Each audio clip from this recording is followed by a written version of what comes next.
वालेकुम dear viewers, आज की इस इम्पॉर्टेंट वीडियो में हम फार्माकोलॉजी की एक अहम यूनिट को डिस्कस करेंगे जिसका नेम है एनेस्थेटिक ड्रग्स, जिसको हॉस्पिटल में किसी पर्सन को एनेस्थीसिया देने के लिए यूज़ किया जाता है।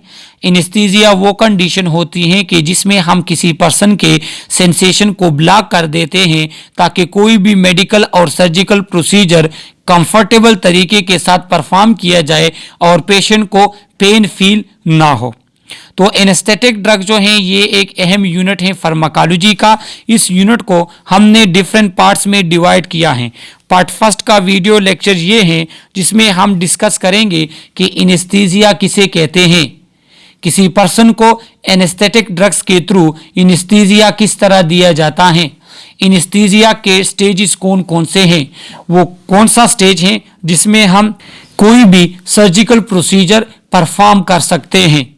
और इसी के साथ साथ इस पार्ट के जो इम्पोर्टेंट पॉइंट्स हैं तो हम उन पॉइंट्स को मेंशन करेंगे ताकि आने वाले एग्जाम्स में आपके लिए आसानी हो। इस यूनिट के रिमेनिंग पार्ट्स ऑलरेडी मेरे यूट्यूब चैनल पे मौजूद हैं, जिसके वीडियो के लिंक्स मैंने इस वीडियो के डिस्क्रिप्शन में दिए हैं, तो वहीं से जाकर आप इस यूनिट के रिमेनिंग पार्ट्स देख सकते हैं।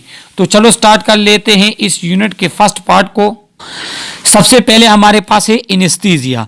The word anaesthesia is coined from two Greek words an meaning without anaesthesis meaning sensation.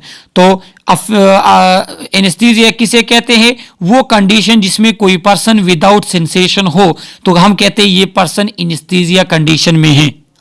Anesthesia refer to the practice of administering medication either by injection or by inhalation that block the feeling of pain and other sensation.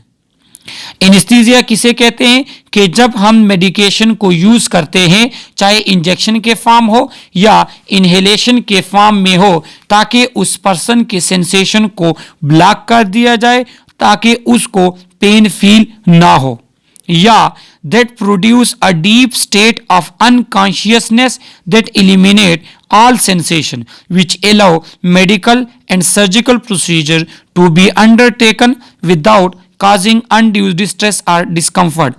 या anaesthesia वो condition होती है जिसमें हम medication use करते हैं, चाहे वो इंजेक्शन के फॉर्म में हो या इनहेलेशन के फॉर्म में। इनहेलेशन कहते हैं कि मास्क लगा के स्टीम की शक्ल में हो, तो वो मेडिसिन क्या करे, वो मेडिसिन उस पर्सन के सेंसेशन को इस तरह ब्लॉक करे कि अगर हम कोई मेडिकल या सर्जिकल प्रोसीजर परफॉर्म करें जिसमें उस पेशेंट को पेन फील होना हो तो वो पेन उसको फील नहीं होती, उसको डिस्कम्फर्ट और डिस्ट्रेस नहीं होता, और हम उस सर्जिकल या मेडिकल प्रोसीजर को आराम से और अच्छे तरीके के साथ परफॉर्म कर लेते हैं। तो इस तरह के कंडीशन को कहते हैं एनेस्थीसिया।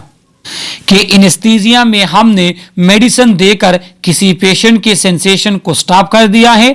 अब कोई भी सर्जिकल प्रोसीजर जो पहले उसको पेन कराता था, अब वो पेन उसको फील नहीं होता और उस सर्जिकल प्रोसीजर या मेडिकल प्रोसीजर को हम एक अच्छे तरीके के साथ परफॉर्म कर लेते हैं। तो इस तरह के कंडीशन को कहते हैं एनेस्थीसिया कंडीशन, और इसके लिए जो मेडिसिन यूज होते हैं उसको कहते हैं एनेस्थेटिक ड्रग्स या एनेस्थेटिक मेडिसिन।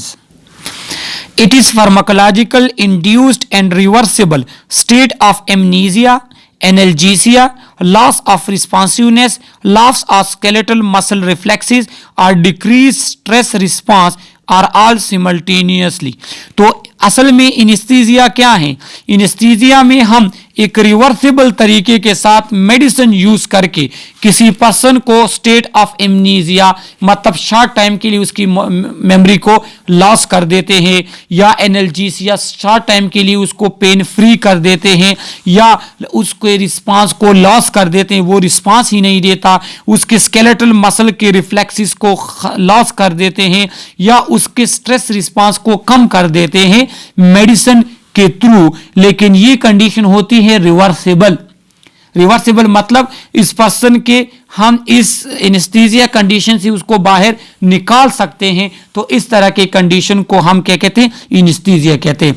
मतलब ये है कि एनेस्थीसिया में हम क्या करेंगे, पेशेंट के इस कंडीशन में लेकर आएंगे कि उसको पेन भी फील नहीं होगा, वो कोई रिस्पांस भी शो नहीं करेगा, वो स्ट्रेस की तरफ या कोई पेनफुल प्रोसीजर की तरफ कोई रिस्पांस शो नहीं करेगा, और एनेस्थीसिया के दौरान उसको किसी चीज़ की समझ भी नहीं आएगी, मतलब वो चीज़ें भी उसको याद नहीं रहेंगी जो एनेस्थीसिया के दौरान आपने परफॉर्म की हो। लेकिन ये पूरे के पूरे जो कंडीशन है ये रिवर्सेबल होने चाहिए, और ये इंड्यूस्ड होते हैं मेडिसिन के थ्रू। तो वो मेडिसिन जो एनेस्थीसिया कंडीशन में लेकर जाते हैं मरीज को, तो उसको एनेस्थेटिक मेडिसिन कहते हैं या ड्रग्स कहते हैं। इसका अल्टरनेटिव जो डिफिनीशन है, तो an alternative definition is reversible lack of awareness, कि अगर किसी पर्सन के अवेयरनेस को हम लेक कर दे, खत्म कर दे, वो माहौल से अवेयर ना हो, लेकिन रिवर्सिबल होना चाहिए, कि मतलब उसको वापस हम रिवर्ट कर सके, including a total lack of awareness like in general anesthesia or a lack of awareness of a part of the body such as spinal anesthesia। तो इसकी जो सेकेंड डिफिनीशन है वो इस तरह है कि एनेस्थीसिया वो कंडीशन है कि जिसमें हम किसी पर्सन को में लेक ऑफ अवेयरनेस लेकर आते हैं रिवर्सिबल तरीके से, अब और या फुल लेक ऑफ अवेयरनेस मतलब उसकी फुल बॉडी में रिस्पांस ना दे, तो जिस तरह जनरल एनेस्थेटिक में होता है, या उसके किसी पार्ट को हम इस तरह बना दे कि वो रिस्पांस शो ना करे, तो जिस तरह हमारे पास स्पाइनल एनेस्थीसिया में होते हैं या लोकल एनेस्थीसिया में। तो ये कंडीशन क्या है, इसको हम एनेस्थीसिया या एनेस्थेटिक कंडीशन कहते हैं। सही है। The pre-existing word anesthesia was suggested by Oliver Wendell Holmes, sir, in 1846 as a word to use to describe this state। क्या है कि सबसे पहले इस तरीके की कंडीशन के लिए जो है या इस तरीके के स्टेट के लिए एनेस्थीसिया का जो वर्ड था वो किसने सजेस्ट किया था? ओलिवर वेंडल होल्मेस जो है उन्होंने सजेस्ट किया था 1846 में। Anaesthesiology is a special branch of medicine. तो ये हमारे पास मेडिसिन की एक स्पेशल ब्रांच है, और हमारे पास क्या होते हैं, एनेस्थीसिया के स्पेशलिस्ट भी होते हैं, एफसीपीएस भी होता है एनेस्थीसिया में। तो उनका काम क्या होता है, उनको पता होते हैं कि कौन से पर्सन को किस टाइप का एनेस्थीसिया मेडिसिन देने हैं, कितने मिकदार में देने हैं, एनेस्थीसिया के दौरान एक पेशेंट की कंडीशन क्या होगी, और एनेस्थीसिया के दौरान हमने मरीज के कौन कौन से पॉइंट्स को हमने रेगुलरली क्या करना होगा, ऑब्जर्व करना होगा। तो वो एनेस्थीसिया स्पेशलिस्ट होते हैं। सही है। Nurses working in this area need to have knowledge and still to care for the patient who is being given pre-medication under anesthesia and recovering।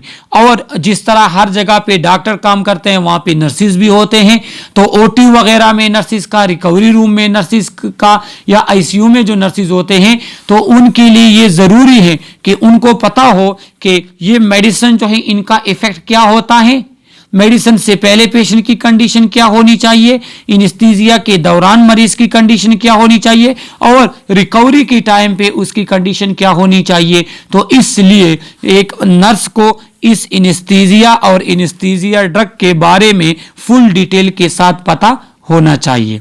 सही है। अब एमसीक्यूज आपके पास आ सकता है कि एनेस्थीसिया कंडीशन कौन सी होती है, तो ये तमाम आप एमसीक्यूज में आपको पता होने चाहिए कि स्ट्रेस रिस्पांस कम होगा, स्केलेटल मसल रिफ्लेक्सेस कम होंगे, रिस्पांसिवनेस कम होगा, एनाल्जेसिक्स कंडीशन होती है, या एमनीजिया कंडीशन होती है, या लेक ऑफ अवेयरनेस जब पर्सन में आ जाए, तो ये तमाम के तमाम एनेस्थीसिया कंडीशन है। अब हमारे पास है एनेस्थेटिक एजेंट्स, वो एजेंट्स या वो हमारे पास मटेरियल जो एनेस्थीसिया काज करते हैं। Anaesthetic drug are the agent that produce anaesthesia और bring about reversible loss of sensation. तो हमारे पास वो मेडिसिन जो एनेस्थीसिया कराते हैं, जो सेंसेशन को का लॉस करते हैं रिवर्सिबल तरीके से, तो वो हमारे पास एनेस्थेटिक ड्रग्स कहलाते हैं। टाइप्स कौन से हैं? जनरल एनेस्थेटिक्स हैं और हमारे पास लोकल एनेस्थेटिक। सही है। जनरल एनेस्थेटिक्स वो मेडिसिन होते हैं जो किसी पर्सन को जनरल एनेस्थीसिया में लेकर जाते हैं। मतलब ये है कि उसके फुल बॉडी का रिस्पांस जो होता है वो क्या हो जाता है, वो खत्म हो जाता है।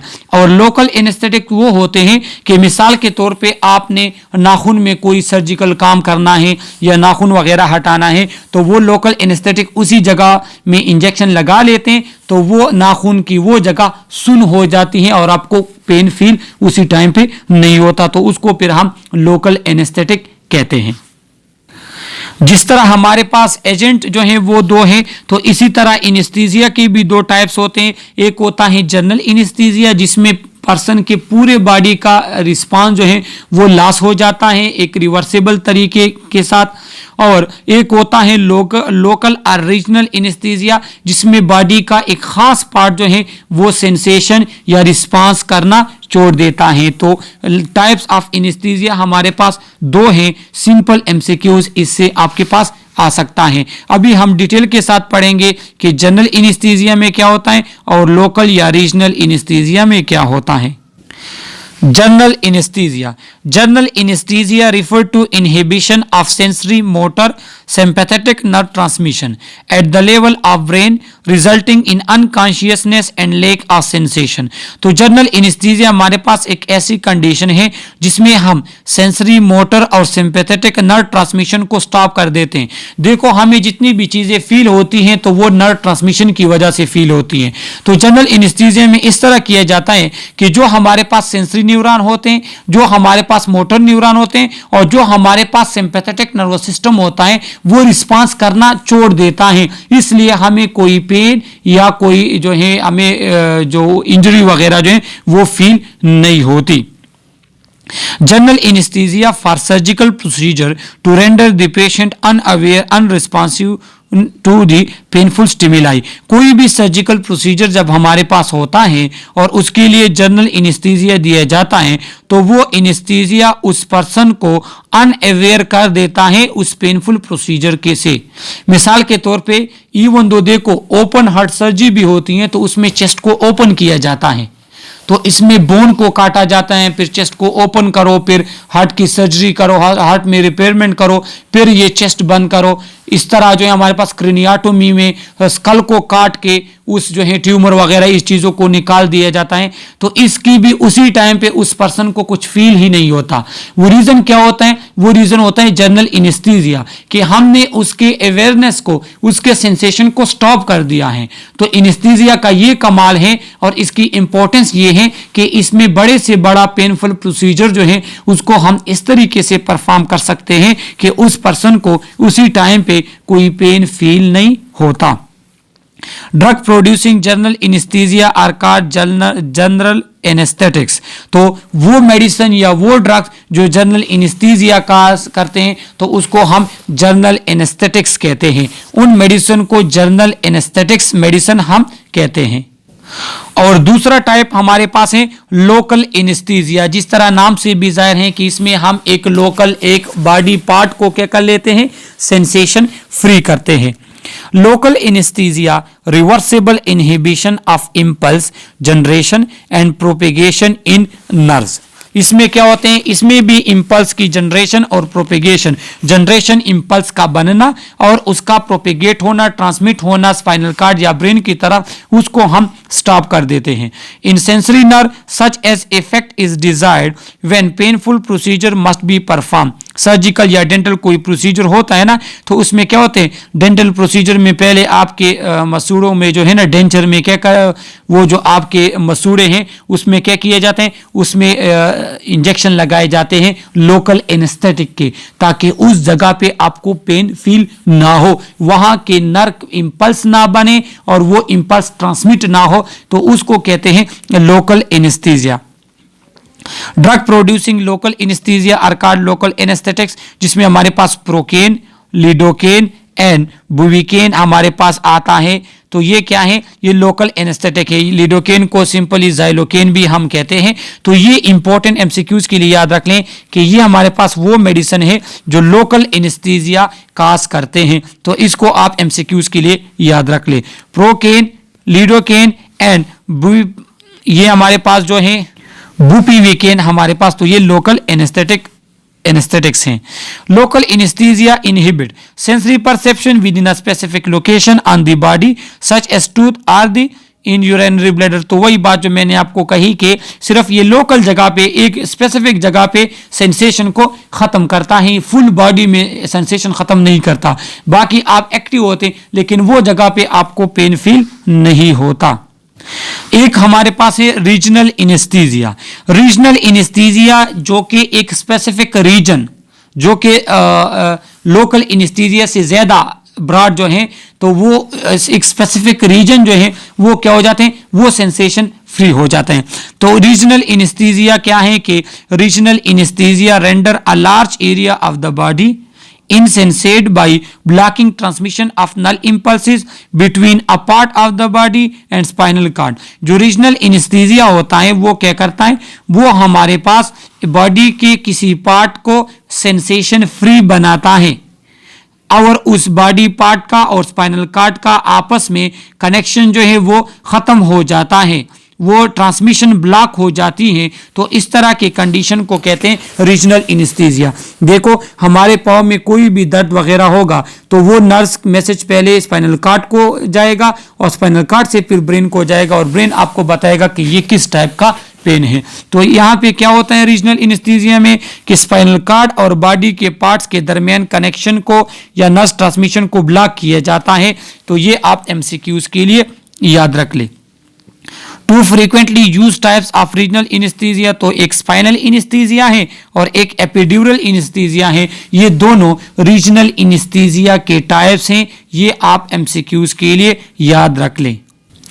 जो स्पाइनल इनेस्थीसिया है वो क्या है कि spinal anaesthesia is achieved by injection 1.8 ml ऑफ 5% lignocaine solution into subarachnoid space through a lumbar puncture. देखो जिस तरह हमारे पास लंबर पंक्चर किया जाता है सीएसएफ वगैरह ड्रेन करने के लिए, तो उसी तरह हम आपने क्या करना है, थर्ड और फोर्थ इंटरवर्टिब्रल स्पेस में लंबर रीजन में क्या किया जाता है, उसमें स्पाइनल इनेस्थीसिया दिया जाता है। Other drug which can be used as, तो जो हमारे पास लिग्नोकेन के अलावा और ड्रग जो स्पाइनल इनेस्थीसिया में यूज होते हैं तो वो हमारे पास है सिंचोकेन, प्रोकेन एंड एमिथोकेन। तो ये क्या है, ये वो मेडिसिन है जो स्पाइनल इनेस्थीसिया में हम यूज करते हैं, ये आप एमसीक्यूज के लिए याद रख लें। तो स्पाइनल इनेस्थीसिया में लंबर पार्ट में क्या किया जाता है, वहां पे लोकल एनेस्थेटिक को इंजेक्ट किया जाता है ताकि बॉडी पार्ट और स्पाइनल कॉर्ड के दरमियान नर्व ट्रांसमिशन को ब्लॉक किया जाए। सही है, लेकिन रिवर्सिबल टाइम के लिए, शॉर्ट टाइम के लिए। लेकिन इसका एक नुकसान क्या है, it can cause serious hypotension, ये बीपी को एकदम से लो कर सकता है। तो एक इंपॉर्टेंट बात मैं आपको बता दूं कि जब भी किसी पर्सन को हम एनेस्थीसिया देंगे तो मेनली दो चीजों पे हमने फोकस करना है, तीन चीजों पे, उसके हार्ट रेट पे, उसके ब्लड प्रेशर पे और उसके रिस्पायरेटरी सिस्टम पे। तो इन तीन चीजों पे हमने फोकस करना है कि ये पेशेंट के सही काम करते रहें, क्योंकि जब हम सेंसेशन फ्री करेंगे उसके पर्सन को, सेंसेशन को कम करेंगे तो उसमें ये प्रॉब्लम आ सकते हैं। तो यहाँ पे इन्होंने आपको कहा भी है, एमसीक्यूज के लिए आप याद भी रख लें कि स्पाइनल इनेस्थीसिया ये सीरियस हाइपोटेंशन काज कर सकता है। हाइपोटेंशन कहते हैं लो ब्लड प्रेशर को, एकदम से ब्लड प्रेशर को ड्रॉप कर सकता है ये स्पाइनल इनेस्थेटिक मेडिसिन्स। और जो एपिड्यूरल इनेस्थीसिया है, एपिड्यूरल हमारे पास स्पाइनल कॉर्ड के ऊपर एक लेयर होता है ड्यूरा, तो ये उसमें हम इसको इंजेक्ट करते हैं इस एनेस्थेटिक मेडिसिन को।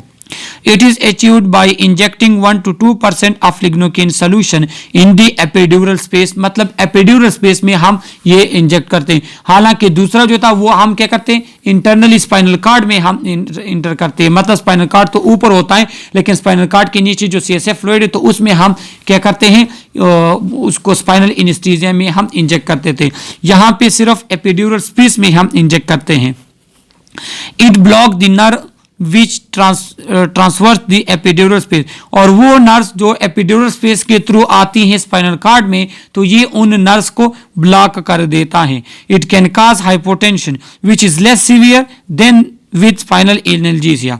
देखो ये भी हाइपोटेंशन काज करते हैं, लेकिन इसका हाइपोटेंशन जो है वो इतना सीवियर नहीं होता जिस तरह स्पाइनल एनेस्थीसिया का सीवियर होता है। तो मतलब ये है चूंकि इसमें हम बिल्कुल अंदर की तरफ से इंजेक्ट नहीं करते मेडिसिन को, तो इसलिए इसका जो हाइपोटेंशन है वो इतना सीरियस नहीं होता या इतना सीवियर नहीं होता जितना स्पाइनल एनेस्थीसिया का होता है या स्पाइनल एनेस्थेटिक्स का होता है। तो ये बात आप लोग एमसीक्यूज के लिए, एग्जाम्स के लिए याद रख लें। सही है। For prolong operation a catheter may be passed into epidural space for intermittent administration of local anesthesia। अब अगर कोई लॉन्ग ड्यूरेशन का प्रोसीजर है या कोई ज़्यादा पेनफुल प्रोसीजर है तो उसमें क्या होते हैं, चूंकि ये जो लोकल एनेस्थीसिया है तो ये टेम्पररी टाइम के लिए होते हैं, तो उसमें हम क्या कहते हैं, हम इस तरह करते हैं कि एपिड्यूरल में एक कैथेटर, एक किनोला वहाँ पे पास कर लेते हैं और उसमें स्लो वो मेडिसिन उस पर्सन को मिलते हैं और वो हमारे पास सेडेट रहता है, सेंसेशन फ्री रहता है। लेकिन कब, जब हमारे पास कोई लेंथी सर्जिकल प्रोसीजर हो। सही है। ये आप लोग फिर एमसीक्यूज के लिए याद रख लें कि एपिड्यूरल जो एनेस्थीसिया है उसको फिर आप कंटिन्यूसली भी दे सकते हो। अगर आप कोई कैथेटर मतलब आईवी लाइन वगैरह पास कर लो एपिड्यूरल स्पेस में और ऊपर से स्लो उसको एपिड्यूरल एनेस्थेटिक्स मिलते रहें। अब हमारे पास डिफरेंट स्टेजेस ऑफ एनेस्थीसिया कौन कौन से हैं, तो फर्स्ट स्टेज हमारे पास एनाल्जेसिया है, सेकंड स्टेज हमारे पास एक्साइटमेंट है, थर्ड स्टेज हमारे पास सर्जिकल एनेस्थीसिया और फोर्थ स्टेज जो है वो मेड्यूलरी पैरालिसिस है। तो ये 4 स्टेजेस आपको एमसीक्यूज के लिए याद होने चाहिए कि एनेस्थीसिया के 4 स्टेजेस है। मतलब ये है ना कि जैसे ही हम मेडिसिन देते हैं तो ऐसी तो नहीं कि बंदा एकदम सो जाता है, नहीं, बल्कि स्लो वो एनेस्थीसिया कंडीशन में जाता है। और सर्जिकल एनेस्थीसिया फिर वो कंडीशन होती है जिसमें हम फिर क्या करते हैं, पेशेंट सुटेबल होता है कि अब हम उसकी सर्जरी स्टार्ट कर ले। तो एनेस्थीसिया के मेनली कितने स्टेजेस हैं, 4 स्टेजेस हैं और वो कौन कौन से हैं यहाँ पे इन्होंने आपको बताए हैं। तो ये आप एमसीक्यूज के लिए याद रख लें। अभी हम एक्सप्लेन करेंगे कि ये स्टेजेस कौन कौन से हैं और इनका क्या मतलब है। Stage number 1 analgesia. एनाल्जेसिया कहते हैं लॉस ऑफ पेन को। तो लॉस ऑफ पेन सेंसेशन इसमें होती है, इसमें ड्राउजीनेस आती है, पेशेंट जो है ना वो खबीदा होता जाता है। और amnesia and reduce awareness of pain, और आप में एमनीजिया रहता है। अक्सर जिन लोगों की सर्जरी हुई हो तो उसको इस चीज़ का मतलब वो होगा, पता होगा कि जब एनेस्थीसिया देते हैं तो आप एकदम से क्या, आप नींद तारी हो जाती है, आंखें बंद हो जाती हैं और फिर लोग कहते हैं कि जैसे मुझे इंजेक्शन लगाया, इंजेक्शन के बाद फिर मुझे याद नहीं कि मेरे साथ क्या हुआ। सही है। तो वो ये कंडीशन होती है कि इसमें क्या होता है, एकदम से एमनीजिया कंडीशन में आप चले जाते हैं, awareness of pain and awareness of environment आप में कम होना स्टार्ट हो जाता है और आप अवेयर नहीं होते कि आपके साथ क्या हो रहा है। स्टेज 2 हमारे पास है एक्साइटमेंट। तो एक्साइटमेंट स्टेज में क्या होते हैं, डिलीरियम भी मेमोरी लॉस को कहते हैं, rise and irregularity in blood pressure and respiration, risk of laryngospasm. क्या होता है कि जो सेकेंड स्टेज है वो एक्साइटमेंट का स्टेज है। अब ये मेडिसिन का अपना इफेक्ट है कि इसमें एक तो आपकी मेमोरी लॉस होती है, मतलब उसी टाइम पे आपको कोई चीज याद नहीं रहती। दूसरा ये है कि आपके ब्लड प्रेशर और रिस्पायरेशन में एक इरेगुलरिटी इंक्रीज आ जाता है, मतलब एकदम से इरेगुलरली वो इंक्रीज होते जाते हैं। और क्या होता है, रिस्क ऑफ लेरिंजोस्पाज्म का रिस्क भी होता है कि आपके वोकल कार्ड वगैरह जो हैं उसमें क्या होते हैं, उसमें स्पाज्म वगैरह आ सकता है, आपको ब्रीथिंग प्रॉब्लम आ सकती है। इसलिए तो ये जो स्टेज है इसमें पेशेंट को एकदम से शॉर्ट एक्टिंग एनेस्थेटिक मेडिसिन दिए जाते हैं ताकि उसके इस स्टेज को स्किप किया जाए। जिस तरह यहाँ पे इन्होंने लिखा है, to shorten this period a rapid acting anesthetic like propofol is administered IV before inhale anesthetic। मतलब ये है कि देखो इसके बाद फिर हम इनहेलेशन के फॉर्म में एनेस्थेटिक मेडिसिन स्टार्ट करते हैं जो नेक्स्ट स्लाइड में हम पढ़ेंगे, लेकिन उससे पहले उस पेशेंट को प्रोपोफोल एडमिनिस्टर किया जाता है जो कि एक रैपिड एक्टिंग एनेस्थेटिक मेडिसिन है ताकि उसको क्या किया जाए, एकदम से सुला दिया जाए और उसका ये स्टेज जो है उसकी ड्यूरेशन कम कर दी जाए, क्योंकि ये एक अनस्टेबल स्टेज है। सही है, तो फर्स्ट स्टेज एनाल्जेसिया का हो गया। सेकेंड स्टेज फिर उसका एक्साइटमेंट का आ जाता है। अब थर्ड स्टेज पे चले जाते हैं। थर्ड स्टेज जो है वो क्या है, वो सर्जिकल इनेस्थीसिया है। तो सर्जिकल इनेस्थीसिया में क्या होते हैं, loss of muscle tone and reflexes, उसके जो मसल्स के जो मूवमेंट्स वगैरह हैं वो स्टॉप हो जाते हैं, उसके मस्कुलर रिफ्लेक्सेस स्टॉप हो जाते हैं, खत्म हो जाते हैं, और ये आइडियल स्टेज है सर्जरी का। तो आपको एमसीक्यूज में अगर आए कि इनेस्थीसिया के कौन से स्टेज में हम सर्जरी कर सकते हैं, तो सर्जिकल इनेस्थीसिया स्टेज में, या थर्ड स्टेज जो है वो एक आइडियल स्टेज है, वो एक अच्छा स्टेज है कि उसमें आप किसी पेशेंट की सर्जरी करोगे तो उसको पेन फील नहीं होगा।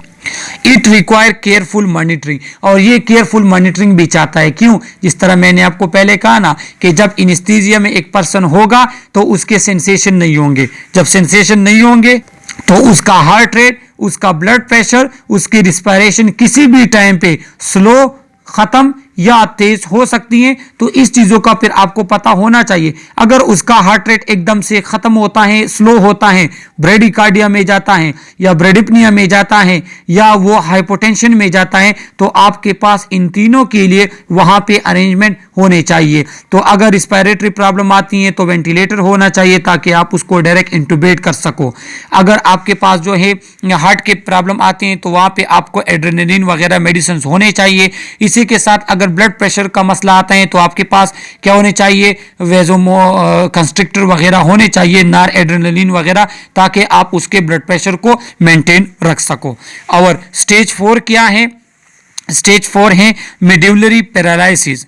मेड्यूलरी पैरालिसिस क्या है कि several severe depression of respiratory and vasomotor centre, जो हमारे पास मेड्यूलरी ओब्लांगेटा का वेजोमोटर सेंटर है उसकी सीवियर डिप्रेशन हो जाती है और रिस्पायरेटरी की, और इस कंडीशन में कोई पर्सन जो है वो रिस्पायरेटरी डिस्ट्रेस या ब्रेडिपनिया और हमारे पास जो है हाइपोटेंशन में इस कंडीशन में जा सकता है। और यही बात है, अक्सर हम इस तरह सुनते हैं ना कि नशा के दौरान एक पर्सन की डेथ हो गई, तो वो रीजन ये होता है कि ये जो मेड्यूलरी पैरालिसिस स्टेज होता है इसमें हम पेशेंट को सही से मैनेज नहीं कर पाते और डेथ हो जाती है अगर आप उसके रिस्पायरेशन और सर्कुलेशन को मेंटेन ना रख सको।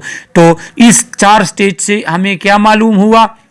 हमें ये मालूम हुआ कि इनेस्थीसिया के दौरान हमने किसी पर्सन को जब हम इनेस्थीसिया देते हैं तो हमने उसको प्रॉपरली ऑब्जर्व करना होता है इनेस्थीसिया के दौरान। तो इस स्टेज में, हर एक स्टेज में क्या क्या होता है ये आप लोगों को एमसीक्यूज के लिए पता होना चाहिए। और आज की वीडियो का लास्ट स्लाइड जो हमारे पास है तो वो क्या है कि हमारे पास operation theatre, practically what is done in OT. OT कहते हैं ऑपरेशन थिएटर को, ऑपरेशन रूम। तो ऑपरेशन थिएटर या ऑपरेशन रूम में हमारे पास किसी पर्सन को किस तरह एनेस्थीसिया दिया जाता है, तो वो उसके 3 स्टेजेस होते हैं। एक हमारे पास होता है कौन सा स्टेजेस? इंडक्शन, जिसमें हम मरीज को क्या करते हैं, नशा आवर चीजें देते हैं, मेडिसिन लगाते हैं, एनेस्थेटिक्स मेडिसिन लगाते हैं। फिर दूसरा होता है मेंटेनेंस, एक पर्सन एनेस्थीसिया की कंडीशन में है, अब हम उसके एनेस्थीसिया कंडीशन को मेंटेन रखेंगे। अगर वो अवेक होता है एनेस्थीसिया मेडिसिन लगाएंगे, अगर उसका ब्लड प्रेशर कम होता है तो उसके ब्लड प्रेशर को मैनेज करेंगे, अगर हार्ट रेट में मसला आते हैं या रिस्पायरेशन में मसला आते हैं तो उनको हम मैनेज करेंगे, वो होता है मेंटेनेंस। और जो थर्ड स्टेज होता है वो रिकवरी होता है कि अब मरीज को एनेस्थीसिया से हम निकालते हैं और उसको रिकवर करते हैं। तो ये तमाम के तमाम चीजें ऑपरेशन थिएटर में डेली बेसिस पे अप्लाई की जाती हैं किसी भी सर्जिकल प्रोसीजर के दौरान पेशेंट पर। सही है।